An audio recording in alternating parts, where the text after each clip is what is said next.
The drunker hole that got served. Way back in the late 80s, my husband and I drove from Omaha to Kansas City to see The Who at Arrowhead. I was about 8 months pregnant, and this was our last getaway before kid number 2 came around to keep us tethered for a while. When we got to our minivan, I know. After the show, there were about 6 to 8 college-age kids in the vacant spot next to ours. They were drinking beers and having a good time.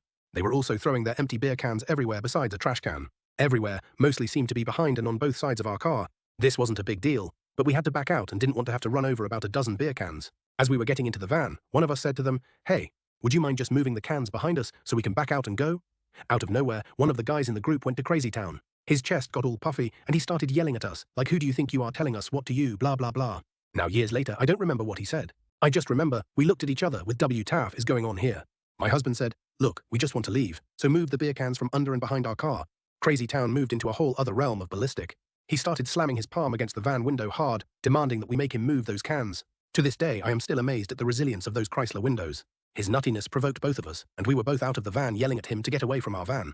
When it looked like a fight might break out between my husband and CT, I stepped in between. I didn't figure anyone was going to hit an 8-month pregnant woman. At this point, his buddies kind of pulled him back, but he was still mouthing off. We snaked our way forward between a couple of other cars and drove off with them, throwing fists and yelling. A few rows over, we noticed a couple police cars. We looked at each other and said, "Yup." We drove over and recounted what had happened. The officer saw my belly and told us to take him to them, so we drove back over.